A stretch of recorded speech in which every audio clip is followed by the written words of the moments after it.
وقت معدود ولا أجل ممدود فطر الخلائق بقدرته ونشر رياها برحمته ووتد بصخور ميدان أرضه الصلاة والسلام والتحية والإكرام على أشرف الأنبياء والمرسلين حبيب إله العالمين سيدنا ونبينا وحبيب قلوبنا وطبيب نفوسنا وشفيع ذنوبنا ومولانا مولى الثقلين جد الحسن والحسين الذي سمي في السماء بأحمد وفي الأرضين بأبي القاسم محمد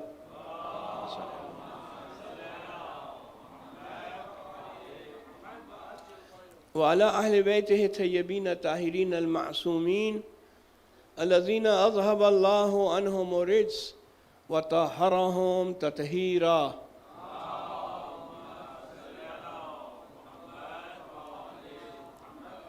ولعنة الدائمة على أعدائهم ومنكري فضائلهم وغاصبي حقوقهم من الآن إلى قيام يوم الدين. أما بعد، قال الإمام الحسين عليه الصلاة والسلام: إن الداعي ابن الداعي قد ركزني بين اثنتين، بين سلة وذلة، وحيحات من الذلة يأبى الله ذلك لنا ورسوله والمؤمنون، وهجور طابت وطهرت نؤثر مسار الكرام على طاعة اللئام. صدق مولانا ومقتدانا الامام الحسین علیہ الصلاۃ والسلام. صلوات بھیجیں محمد علیہ.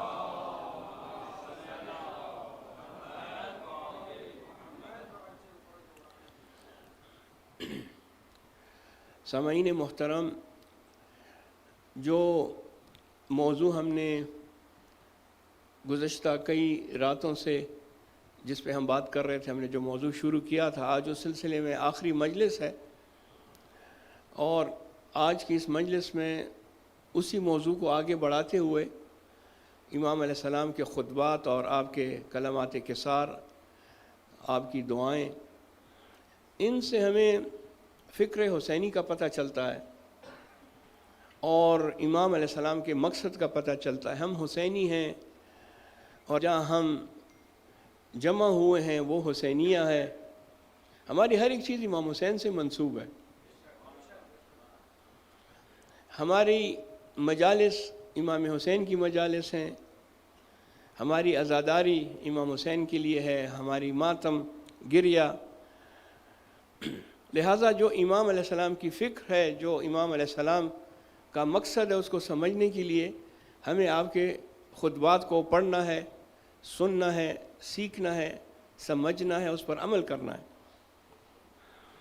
اور امام علیہ السلام کی جو سیرت ہے، اس سیرت کو بھی سمجھنا ہے کہ امام علیہ السلام کی سیرت کیا تھی، جو انہوں نے خود بتایا کہ میری سیرت میرے جد اور میرے والد بزرگوار کی سیرت ہے. امام علیہ السلام کی یہ جو خطبات ہیں، یہ دراصل منشور ہیں، مینیفیسٹو ہیں اسلام اصیل کے. دیکھیں، اسلام ابھی تو کئی قسم کا ہو گیا ہے. اسلام اصیل کا مطلب ہے پیور اسلام، حنیف. جس طرح قرآن نے حضرت ابراہیم کو حنیف و مسلمہ کہا. صرف مسلم نہیں کہا کہ ابراہیم مسلم ہے. مسلمان تو سارے انبیاء ہیں. مسلمان کا مطلب ہے جو سر تسلیم خم کرے، جو اللہ کے حکم کے سامنے سر تسلیم خم کرے، وہ مسلمان ہے. اس حساب سے سارے انبیاء مسلمان، اوصیاء مسلمان. لیکن قرآن نے حضرت ابراہیم کو حنیف و مسلمہ، یعنی پیور مسلم. تو جو پیور اسلام ہے، پیور مسلم ہے، اس کو ہمیں سمجھنا ہے. اس کے مطابق ہم الحمدللہ ہم بھی پیور مسلم ہیں، دین حنیف اور اسلام حنیف، اسلام اصیل کے ماننے والے ہیں. اور جو امپورٹڈ اسلام ہیں، آج کل آپ دیکھتے ہیں کہ کافی جگہوں سے اسلام آ رہے ہیں. ویسٹ سے آ رہا ہے، ایسٹ سے آ رہا ہے، مختلف عرب ممالکوں سے بھی اسلام کو لایا جا رہا ہے. لیکن وہ اسلام کی جو اصیل ہے، وہ محمد اور آل محمد علیہ السلام کا اسلام ہے۔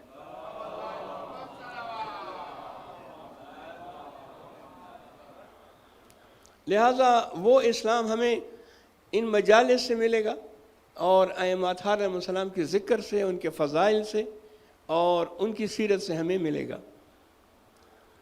لوگ کہتے ہیں کہ کربلا کو اتنی اہمیت کیوں دیتے ہو؟ اگر کربلا نہ ہوتی تو کیا ہوتا؟ کوئی اتنی بڑی بات ہے، آپ لوگ 1400 سال سے کربلا کربلا، امام حسین امام حسین۔ بعض لوگ ذہن میں یہ ہے کہ اس کو زیادہ نہیں پھیلانا چاہیے، بس ایک واقعہ ہو گیا اس پہ ٹھیک ہے، افسوس کرنا چاہیے، ہمیں بھی افسوس ہے، لیکن یہ بات غلط ہے۔ اگر کربلا نہ ہوتی تو کیا ہوتا؟ اسی سلسلے میں ایک کانفرنس منعقد کی گئی تھی، اس میں ہمارے عالم کو بھی بلایا تھا، مختلف مکاتب فکر کے علماء تھے۔ ہمارے عالم کو سب سے آخر میں دعوت سخن دیا، اور اس وقت جب آخر میں بلاتے ہیں تو ٹائم ویسے بھی کم رہ جاتا ہے، تو معذرت کے ساتھ جی آپ کے پاس صرف 5 منٹ ہیں، ٹائم ختم ہو گیا ہے، آپ آخری اسپیکر ہیں، آپ نے اس پہ بات کرنی ہے کہ کربلا نہ ہوتی تو کیا ہوتا۔ مولانا صاحب آئے، کہتے ہیں کہ 5 منٹ تو بہت ہے، مجھے صرف 1 منٹ چاہیے، میں 1 منٹ میں تمہیں سمجھاتا ہوں کہ کربلا نہ ہوتی تو کیا ہوتا۔ اور آپ نے کہا کہ 1 منٹ میں آپ کے سوال کا جواب اور میری مجلس 1 منٹ میں ختم ہو جائے گی۔ کربلا نہ ہوتی تو نماز جمعہ 4 شنبے کو ہوتا، کربلا نہ ہوتی تو لوگ نماز جمعہ بدھ کے دن پڑھتے، کربلا نہ ہوتی تو لوگ نعوذ باللہ معاذ اللہ شراب کو حلال سمجھ کے استعمال کرتے، کربلا نہ ہوتی تو لوگ شطرنج کھیلتے، شعر پڑھتے، بندروں کے ساتھ کھیلتے، کتوں کے ساتھ کھیلتے۔ اور اسی وجہ سے تو امام حسین علیہ السلام نے اس کو کہا کہ تو فاجر ہے، فاسق ہے، معلن بالفسق ہے، کھلم کھلا گناہ کرتا ہے۔ جبکہ ایک حاکم جو دعویٰ کرتا ہے کہ میں اسلامی حکومت کا حاکم ہوں، اس کا کردار تو قرآن کے مطابق ہونا چاہیے، اس کا کردار تو رسول کی سیرت کے مطابق ہونا چاہیے۔ اور عربی میں ایک قول ہے عزیزان گرامی، حدیث نہیں ہے، ایک قول ہے لیکن بہت صحیح قول ہے، کہتے ہیں کہ الناس علی دین ملوکہم، لوگوں کا دین بادشاہوں کا دین ہوتا ہے، بادشاہ جس دین پر ہوتا ہے عوام اسی دین پر ہوتے ہیں، کیونکہ عوام میں ٹھیک ہے سمجھدار لوگ بھی ہوتے ہیں اور پڑھے لکھے بھی، لیکن عوام میں عام لوگ بھی تو ہوتے ہیں، اس لیے اس کو عوام کہتے ہیں۔ عوام کا مطلب ہے عام، جو حاکم کا دین ہوگا، بادشاہ کا دین ہوگا، وہ لوگ اسی دین کو فالو کریں گے، یہ ایک طبیعی چیز ہے، نیچرل چیز ہے۔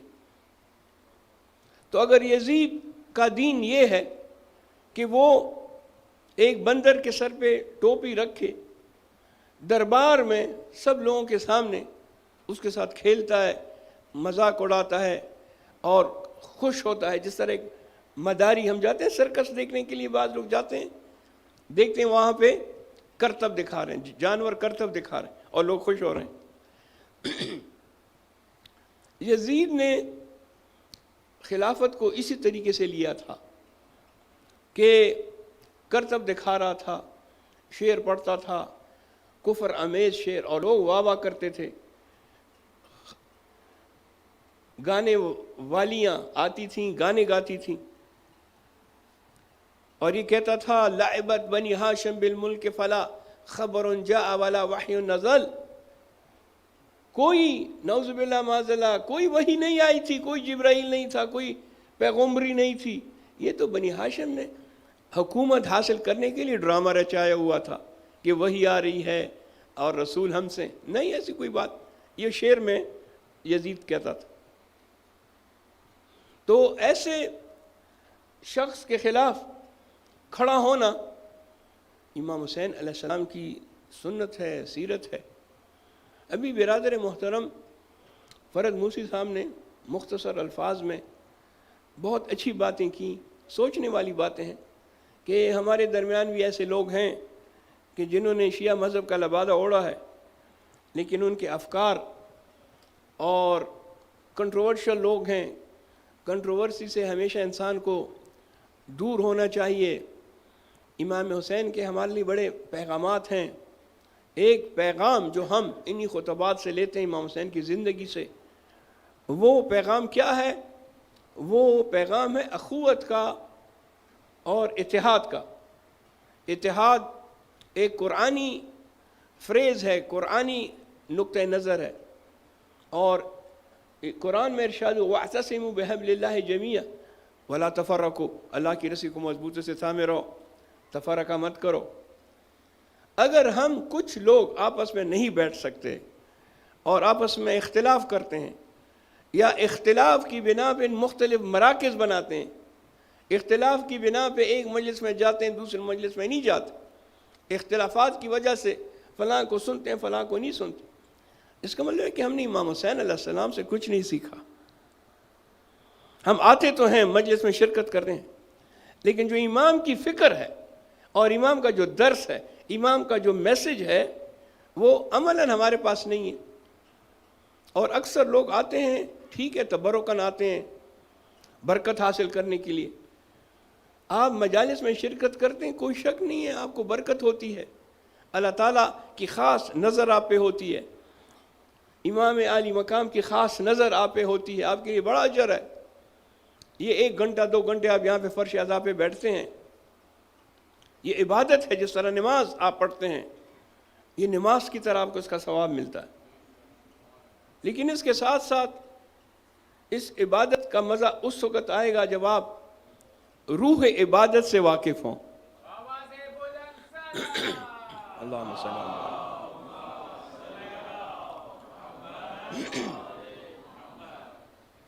روح عبادت، روح نماز. اگر نماز کو ایکسرسائز کی طرح پڑھا جائے تو ٹھیک ہے، آپ نے نماز تو پڑھ لی، رکوع بھی آپ نے انجام دیا، 2 سجدے بھی کر لیے، قنوت بھی پڑھ لیا، اور آپ نے باقی تمام ارکان نماز پڑھ لی، نماز ادا ہو گئی. مگر یہ نماز اگر روح نماز کے ساتھ خضوع اور خشوع کے ساتھ ہو تب یہ معراج مومن ہے، ورنہ ایکسرسائز ہے. معراج مومن کی معراج بہت بڑی بات ہے.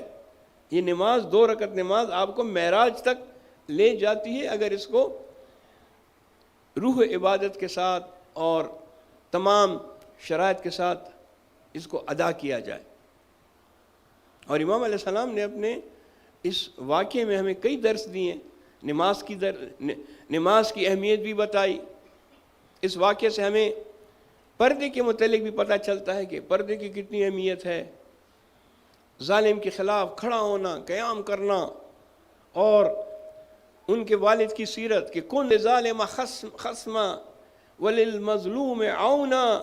امام علیہ السلام نے، امیر المومنین نے جب ضربت لگی سر مبارک پر جو وصیت کی، اس میں ایک وصیت یہ ہے، ظالم کے خلاف کھڑے ہو جاؤ اور مظلوم کا ساتھ دو، مظلوم کے حق کے لیے کھڑے ہو جاؤ. اور امام علیہ السلام نے ایسے ہی کیا، کن لظالم خصما وللمظلوم عونا. اب برادر فرد موسی صاحب بتا رہے تھے کہ مختلف لوگوں کی مختلف افکار، پھر بعد میں توبہ کرنا، توبے کی شرائط ہیں، جو شرائط ہیں اس کو پورا کرنا چاہیے. اسی طرح اگر کوئی شخص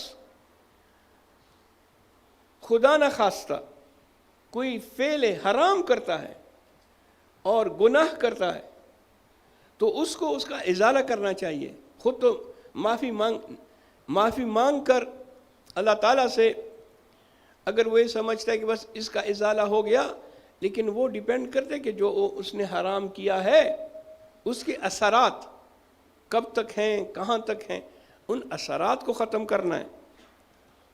اگر کسی شخص نے، فرض کر تو میں ایک مثال دیتا ہوں، چھوٹی سی مثال ہے، کسی شخص نے فیس بک پر کوئی ایسی تصویر ڈال دی جو کہ مناسب نہیں ہے، یا مثال کے طور پہ کوئی ہماری مومنہ خاتون ہے، اس نے بغیر حجاب کی تصویر ڈال دی، اب بعد میں اس کو احساس ہوا کہ بھئی یہ تو نامحرم دیکھ رہے ہیں، ہزاروں لوگ دیکھ رہے ہیں، اور میرے سر پہ دوپٹہ نہیں تھا، حجاب نہیں تھا، اور اب میں نے حجاب کرنا شروع کیا۔ تو وہ جو چیزیں پہلے سے آ گئی ہیں، لوگ اس کو بھی اس کا ازالہ کرنا ہے، اس کو بھی حل کرنا ہے، اس کو سولو کرنا ہے، تب فائدہ ہوگا۔ اسی طریقے سے اگر کسی شخص نے غلطیاں لکھی ہیں، غلط باتیں لکھی ہیں مذہب کے خلاف کتاب میں، تو اب اس کا ازالہ اس طرح ہوگا کہ وہ دوسری کتاب لکھے اور اس میں بتائے کہ حق یہ ہے، باطل یہ ہے، میں باطل پر تھا، میں نے توبہ کی، اب میں حق کی طرف آیا اور حق یہ ہے۔ درود بھیجے محمد اور آل محمد۔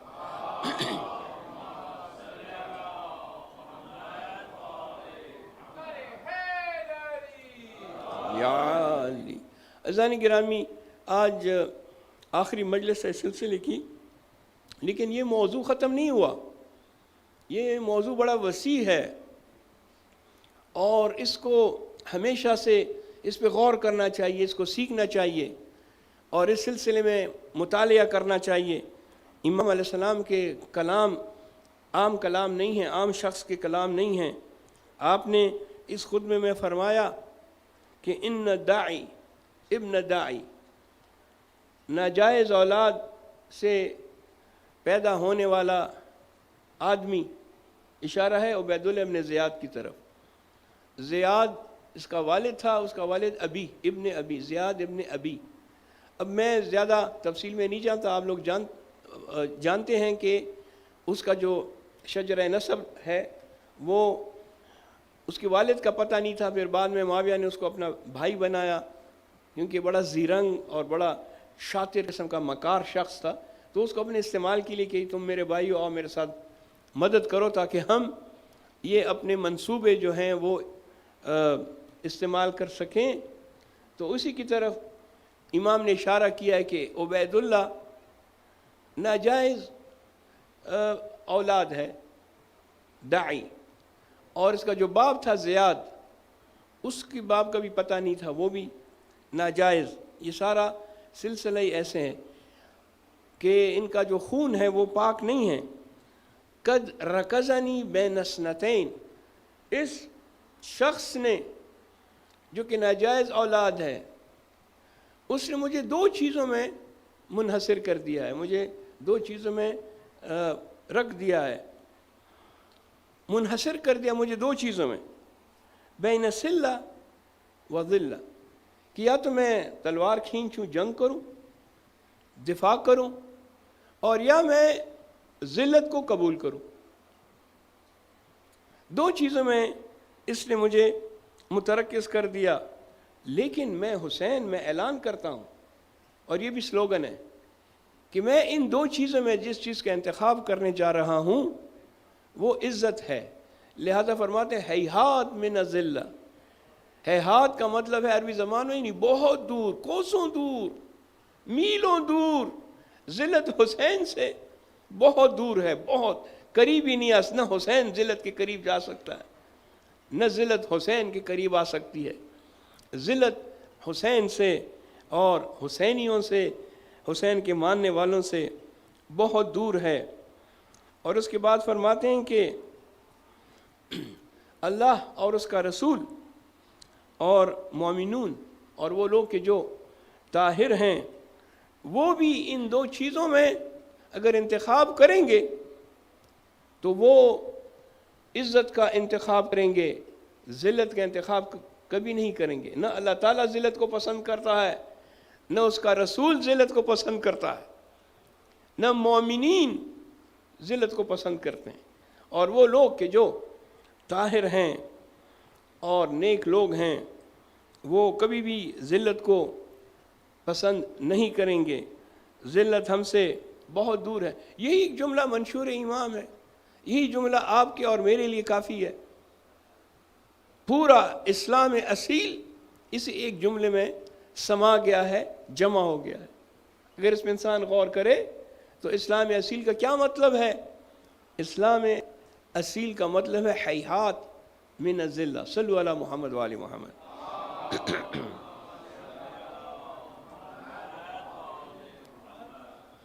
امام علیہ السلام کی دعائیں بھی کافی ہیں، اور ایک دعا ہم نے اس کا اشارہ کیا تھا پہلے، جو کہ عرفہ کے دن پڑھی جاتی ہے، لہذا اس دعا میں ایک جملہ ہے کہ امام فرماتے ہیں کہ بار الہ، جس نے تجھے کھو دیا اس نے کیا پایا،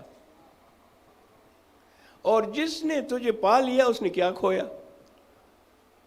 معیار اللہ کی رضا ہے، جو شخص بھی اللہ کی رضایت اور قربتاً اللہ کام کرتا ہے، اللہ کی قربت حاصل کرتا ہے، اس نے سب حاصل کر لیا، اور جو شخص اللہ کی قربت سے دور ہے اس نے سب کچھ کھو دیا۔ وہ ظالم بنی عباس کا بادشاہ امام سے کہتا ہے کہ آپ لوگ فدق کی بات کرتے ہیں، بتائیں میں دے دیتا ہوں، کتنے فدق چاہیے؟ امام نے کہا اچھا دیکھو، اگر فدق دینا تو پھر پورے باؤنڈریز کے ساتھ اور جتنے مرد اور اس کے وہ سب کے ساتھ دیں۔ کہا ہاں ہاں بتاؤ، 1 کلومیٹر، 2 کلومیٹر، 10 کلومیٹر، کتنا؟ امام نے کہا نہیں، جو فدق ہے ہمارا وہ 1 کلومیٹر، 2 یا 10 کلومیٹر پر مشتمل نہیں ہے، اس کی ایک حد افریقہ سے شروع ہوتی ہے عدن تک، دوسری حد فلاں مشرق سے مغرب تک۔ کہا یہ تو پورا ملک ہے، پورا ملک تم کو دے دوں؟ کہا ہاں، حقیقت یہی ہے کہ ہم اہل البیت، ہم ائمہ معصومین کا یہ حق ہے کہ خلافت ہمارے پاس ہونی چاہیے، اور یہ اللہ کی حکومت دنیا بھر میں ایک امام معصوم کی ہونی چاہیے۔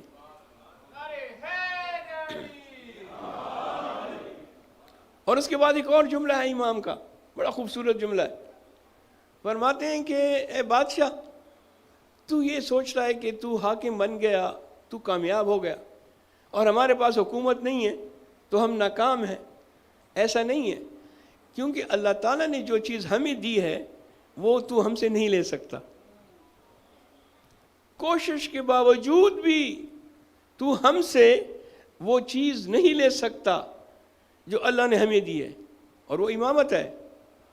امامت ابھی بھی ہمارے پاس ہے، دلوں پر حکمرانی ابھی بھی ہم کرتے ہیں، وہ تو نہیں لے سکتا، اور جو کچھ تو نے لے لیا ہے اس کی کوئی ہماری نظر میں اس کی کوئی اہمیت ہی نہیں ہے، حیثیت ہی نہیں ہے۔ وہ تو امام نے کہا کہ یہ جو میری جوتی ہے جس پہ اتنے زیادہ پرانی پھٹ گئی ہے، امام فرماتے ہیں اس حکومت کی ویلیو میرے ان جوتوں سے کم ہے۔ بس تو یہ سمجھ رہا ہے کہ تو نے حکومت پہ قبضہ کر لیا، تو نے ہم سے حکومت چھین۔ حکومت کا ہمیں ضرورت ہی کیا ہے، نہ ہمیں کبھی اس کے متعلق سوچا ہے۔ ہمارے پاس تو ولایت ہے، ہمارے پاس تو امامت ہے، ہمارے پاس تو اللہ کی طرف سے ولایت تکوینی ہے، کیا وہ تو ہم سے چھین سکتا ہے؟ کیا تو قرآن سے ہمارا ذکر حذف کر سکتا ہے؟ کیا تو قرآن سے آئے مباہلہ کو نکال سکتا ہے؟ ہم اہل مباہلہ ہیں، ہم اہل القصہ ہیں۔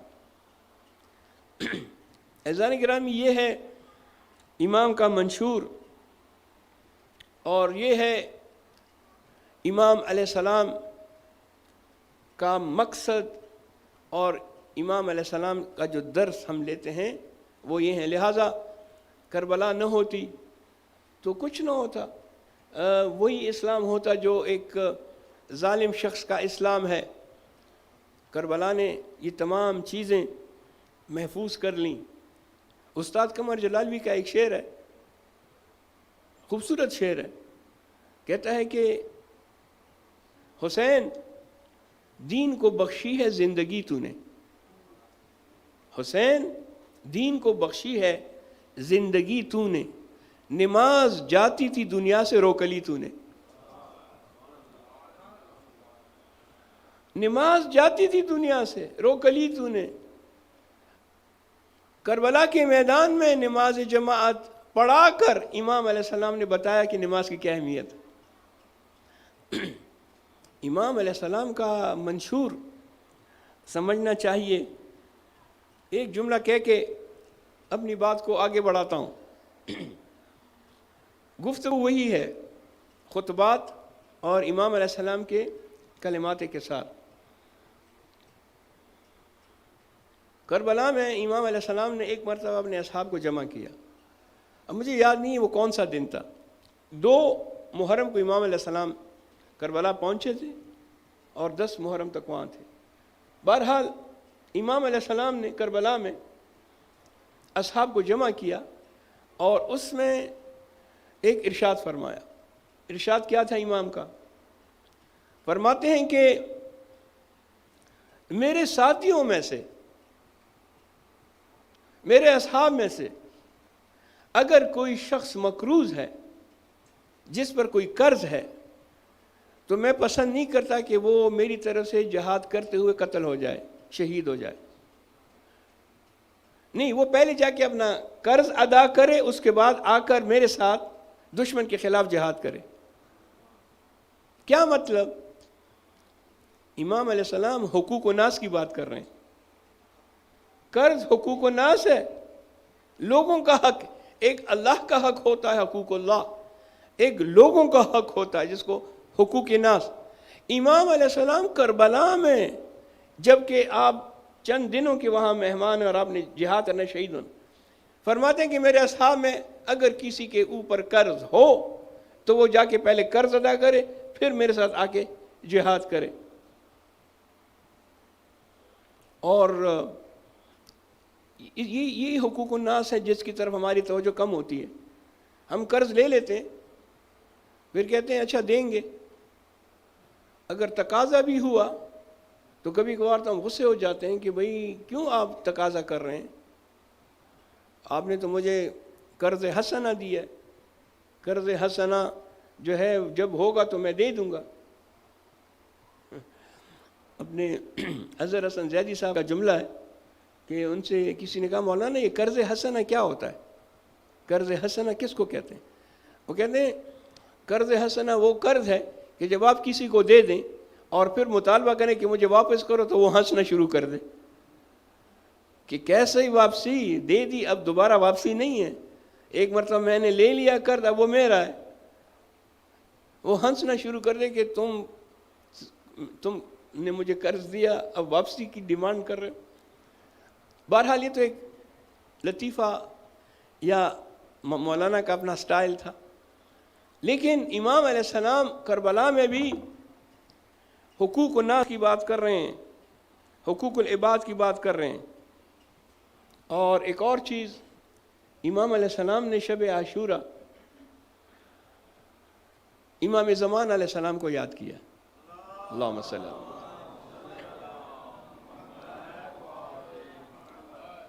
ابھی امام علیہ السلام کی ولادت بھی نہیں ہوئی. جس طرح آپ کی ولادت سے پہلے ہی آن حضرت نے بتایا امام علیہ السلام کے متعلق. امیر المومنین کی کئی حدیثیں ہیں، ہماری کتابیں بھری ہوئی ہیں امام زمان کے متعلق امیر المومنین کی احادیث سے. چھٹے امام، پانچویں امام، امامین باقرین، ہزاروں حدیثیں امام علیہ السلام کے متعلق. اب عاشورہ کی رات ہے، شب عاشور. امام علیہ السلام نے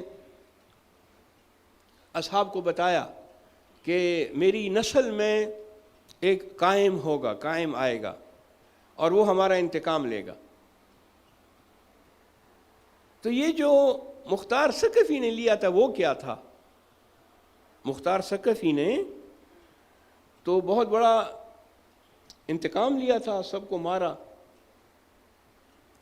لیکن امام علیہ السلام نے کہا کہ نہیں، ہمارا انتقام قائم لے گا.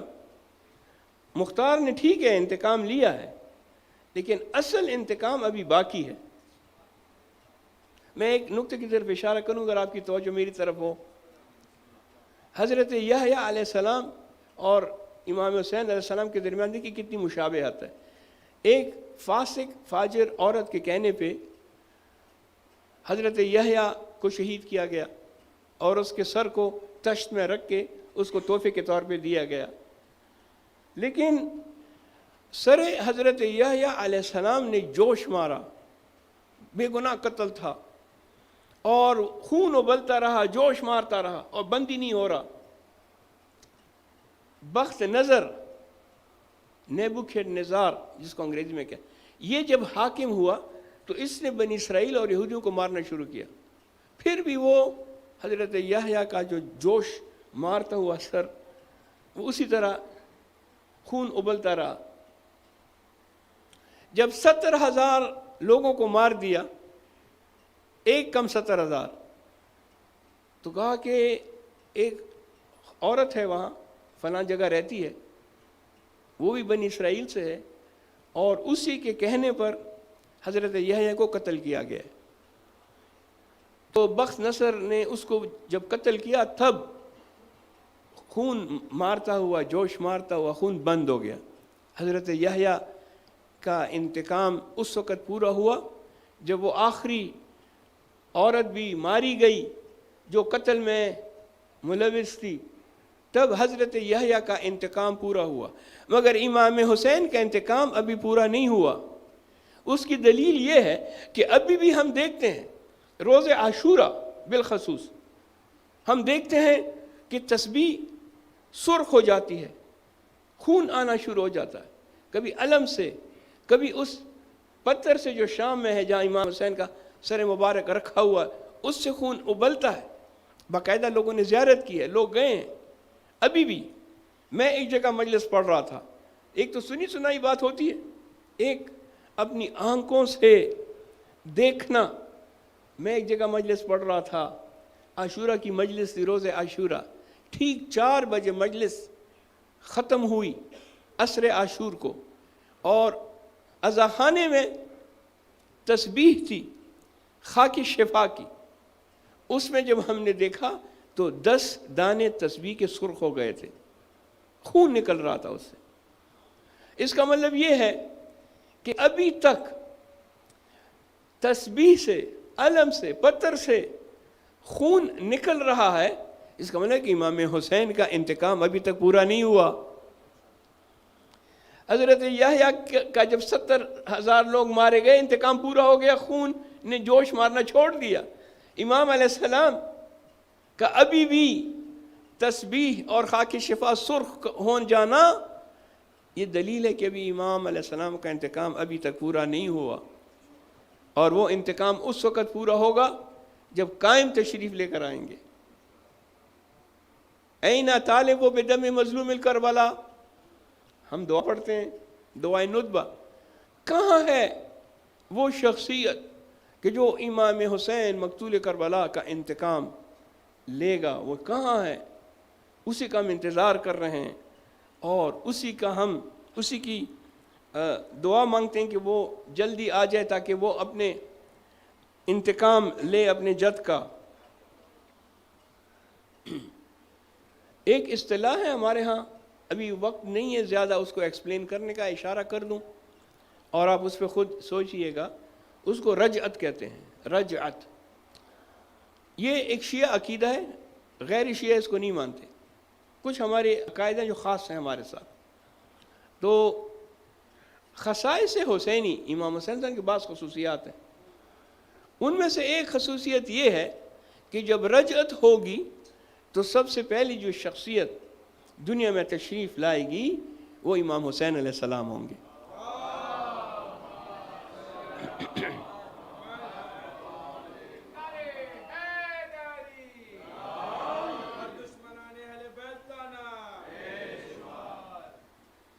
سب سے پہلے دنیا میں جس کو بھیجا جائے گا وہ امام حسین علیہ السلام ہوں گے.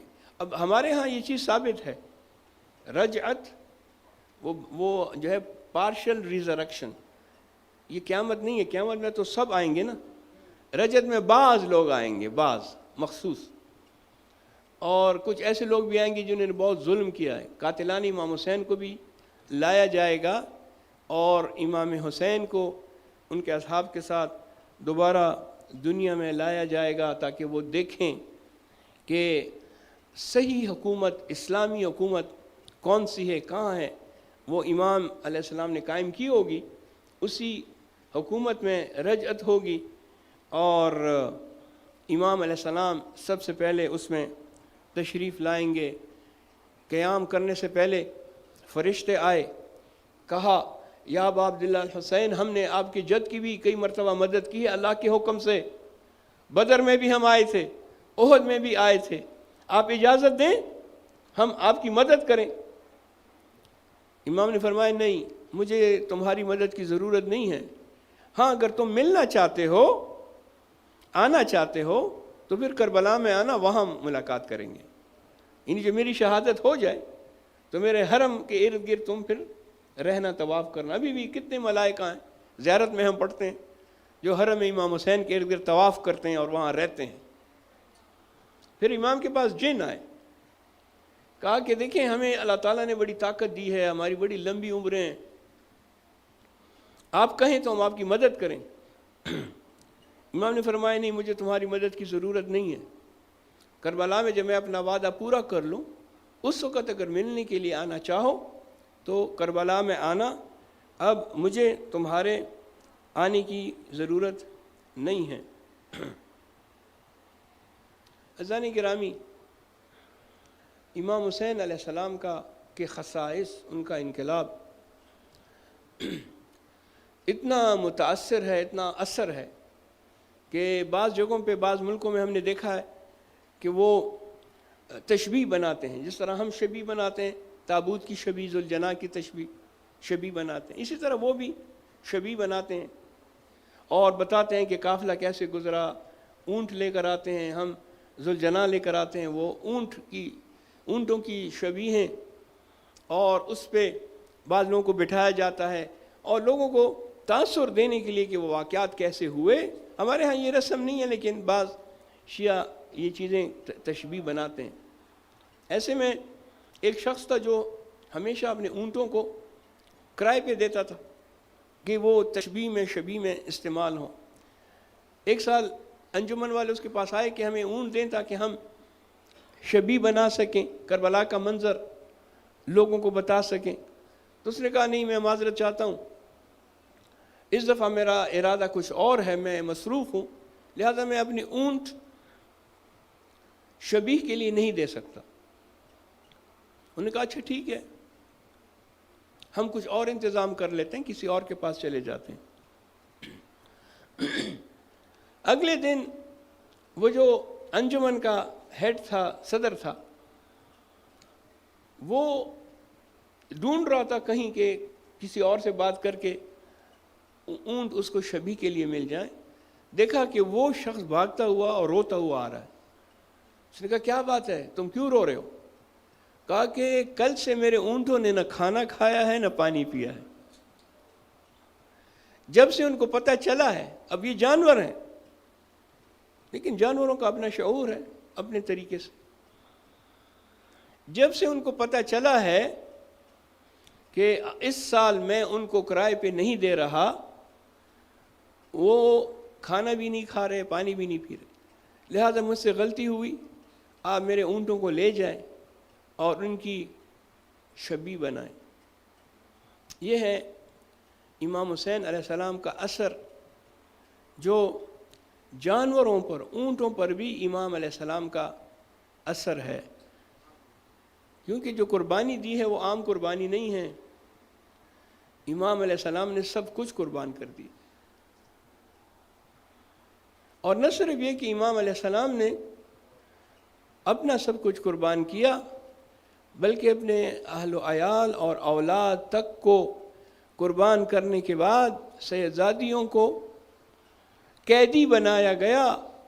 امام علیہ السلام کا مقصد تکمیل ہونے کے لیے اہل و عیال کو قیدی بنانا بھی امام علیہ السلام نے قبول کیا. عزیزان گرامی، یہ جو ایام ہیں، یہ ایام ہیں جب لٹا ہوا قافلہ، اسیروں کا قافلہ، اہل البیت کے اسیروں کا قافلہ کوفہ سے دمشق پہنچا. کوفہ سے دمشق آنے میں جو منزلیں طے ہوئیں اور مختلف قسم کے واقعات ہوئے، وہ تاریخ میں ملتا ہے. لیکن سب سے افسوسناک وہ صورتحال تھی جب یہ قافلہ شام کے بازار میں داخل ہوا اور شام کا بازار آراستہ کیا گیا تھا، جشن کا سما بنایا گیا تھا، اور ان کو آہستہ آہستہ لے جایا جا رہا تھا. ایک بڑے نیزے پہ سر امام حسین تھا، بے کجاوا اونٹوں پر رسول کی بیٹیاں بیٹھی ہوئی تھیں اور لوگ تماشا بین دیکھ رہے تھے۔ ایسے میں رسول خدا کا صحابی سہل بن سعد الساعدی بیت المقدس کی زیارت کر کے دمشق پہنچا تھا۔ جب اس نے دیکھا کہ یہاں عید کا سماں ہے، پوچھتا ہے کہ آج کیا دن ہے، شامی کیوں عید منا رہے ہیں، آج کیا ہوا؟ ایک شامی نے کہا کہ تم نئے آئے ہو شہر میں، لیکن تم کو بتا دوں کہ ایک خارجی نے، نعوذ باللہ، ایک خارجی نے خروج کیا تھا اور اللہ تعالیٰ نے ہمارے امیر کو اس پر فتح دی ہے، لہذا یہ جو تم سر دیکھ رہے ہو یہ اسی خارجی کا سر ہے، اور جو خواتین دیکھ رہے ہو یہ انہی کی خواتین ہیں۔ سہل کہتا ہے کہ میں نے استفسار کیا کہ یہ کون سا خارجی ہے؟ میں قریب گیا، جب میں نے اس سر کو دیکھا تو مجھے ایسا لگا جیسے یہ سر رسول خدا کے مشابہ ہے۔ ارے یہ تو رسول خدا کی طرح سر ہے، یہ کون ہے؟ میں نے ایک بیمار کو دیکھا جو بے کجاوا اونٹ پر بیٹھا ہوا تھا، جس کے گلے میں توق، ہاتھوں میں زنجیریں، پاؤں میں بھیڑیاں تھیں۔ میں اس کے قریب گیا، میں نے سلام کیا، اس نے سلام کا جواب دیا۔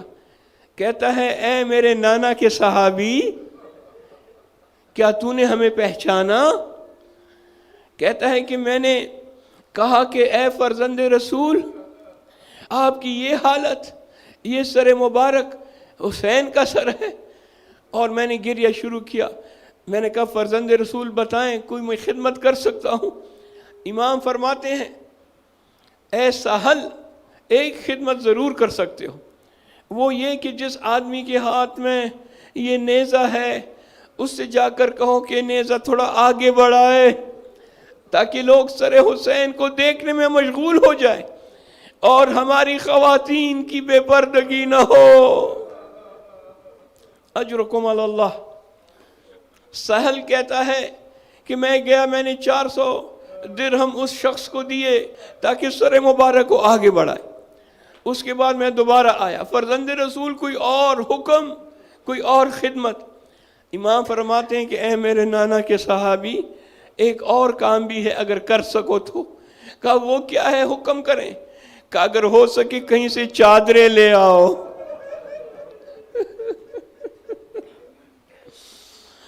سیدزادیاں بنات رسول اللہ، بغیر مکھنا او چادر۔ سہل کہتا ہے میں بازار گیا، میں نے چادریں خریدیں، بیویوں کو چادریں دیں۔ جیسے ہی بیویوں نے اپنے سروں پہ چادریں ڈالیں، ظالم آگے آئے، نیزے کی نوک سے بیوی کی سروں سے دوبارہ چادریں چھین لی۔ اجرکم علی اللہ۔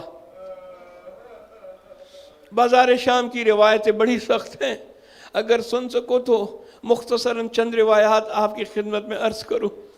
ایک روایت میں ہے، امام زین العابدین فرماتے ہیں میرے لیے سب سے مشکل وقت شام کا دربار تھا، شام کا بازار تھا۔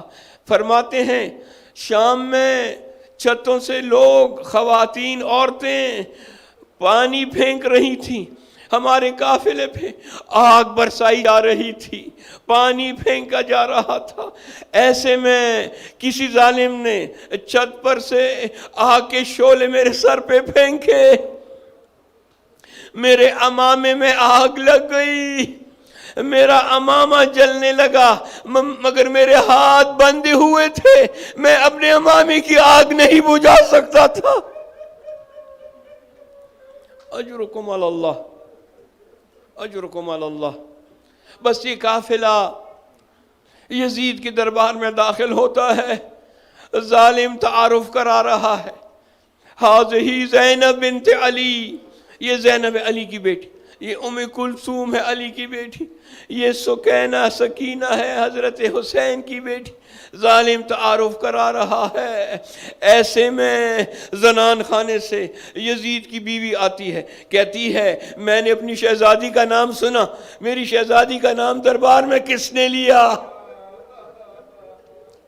اجرکم علی اللہ۔ یزید اپنے تخت سے اترتا ہے، کہتا ہے تو بغیر مکنا و چادر کے کیسے دربار میں آئی؟ یہاں نامحرم ہے، تجھے دربار میں آنا ہے تو سر پہ چادر ڈال کے آیا کر۔ بس یہ سن کے امام زین العابدین فرماتے ہیں بابا تیری غربت پہ سلام، اے میرے بابا آپ کی غربت پہ میرا سلام ہو، اے کاش میرے پاس عبا ہوتی میں اس کو اپنی پھوپھی کے سر پہ چادر کی طرح ڈال۔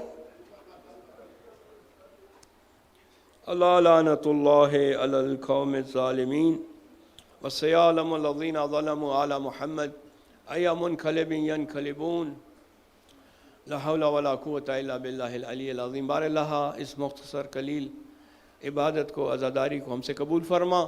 جو اس مجلس میں آئے ہیں ان سب کی نیک اور شرعی حاجات کو پورا فرما، مومنین اور مومنات کے رزق حلال میں اضافہ فرما، ہمارے بچوں کو حد کمال تک پہنچا، ہمیں ایمان اور تقوی کی نعمت عنایت فرما، عمل خیر کی توفیق عنایت فرما، قبر امام حسین علیہ السلام کی زیارت نصیب فرما، آخرت میں ان کی شفاعت نصیب فرما، امام علیہ السلام کے ظہور میں تعجیل فرما، ہمیں ان کے اعوان اور انصار میں شمار فرما، آمین یا رب العالمین۔ وانت السمیع العلیم بحق محمد وآلہ الطیبین الطاہرین۔ ماتم حسین۔